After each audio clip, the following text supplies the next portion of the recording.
guys, so now we're gonna study about factors which HR department should consider for effective employee relationship. वो factors जो HR department को consider करने चाहिए जब भी employee relationship को देखने के लिए. तो पहले हम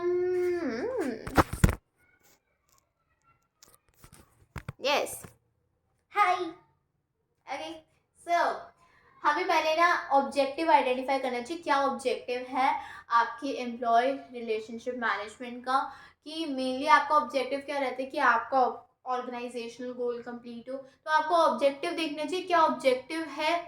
फिर आपको ये भी देखना चाहिए कि एम्प्लॉयज़ की नीड्स को डिटरमाइन करना चाहिए. Determining employees needs. देखो हमेशा सिर्फ आप देखो कि आपका ऑर्गेनाइजेशनल नीड क्या है, आपको उसके लिए क्या चाहिए क्या नहीं चाहिए. आपको ये भी तो देखना चाहिए कि एम्प्लॉयज़ की नीड्स क्या है.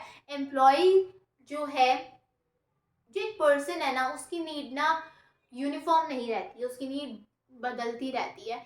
You know kind of like हर एक पर्सन की कैरेक्टरिस्टिक पे बेस होती है उसकी नीड. उसके जेंडर, उसकी एज के अराउंड आपकी चलती है. तो उनकी नीड्स को भी आपको ध्यान में रखना चाहिए कि उनकी ज़रूरतें क्या है.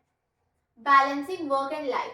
आपको अपने एम्प्लॉय को जब भी आप उसको एक ऑर्गेनाइजेशन के एसेट के वे से आप जब भी उसे देखते हो, तब आपको उसको उस एस्पेक्ट से देखना चाहिए कि उसके पास दो लाइफ है. लाइक उसको ऑर्गेनाइजेशनल ऑब्जेक्टिव के वे में भी उसे काम करना है, उसको एम्प्लॉय के ऑब्जेक्टिव से भी आपको देखना चाहिए. आपको दो ऑब्जेक्टिव से एक एम्प्लॉय को मेजर करना चाहिए, क्योंकि उसके पास अपने भी ऑब्जेक्टिव है जो उसे कंप्लीट करने हैं. ठीक है, तो आपको फ्लेक्सिबल वर्किंग आवर्स वगैरह रखने चाहिए ताकि उनको दिक्कत ना हो और वो काम कर सके effectively. Open and honest communication. आप हमेशा अपने एम्प्लॉयज के साथ एक ओपन कम्युनिकेशन रखो.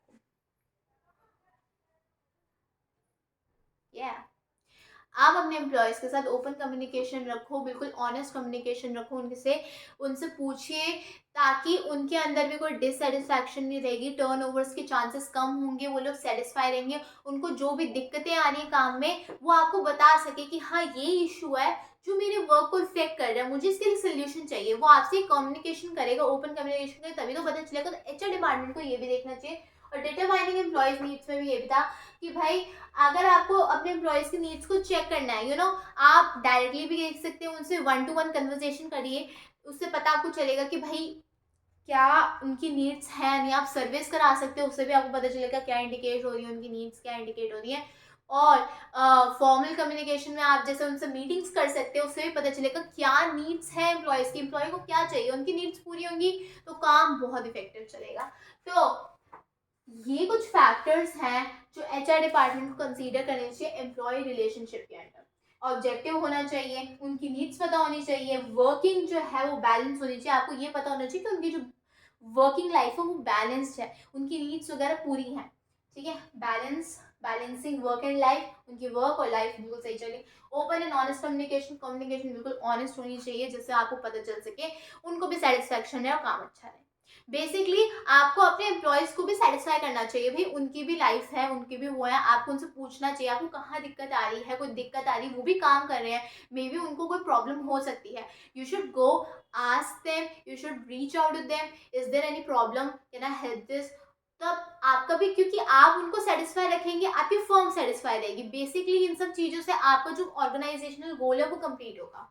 ठीक है.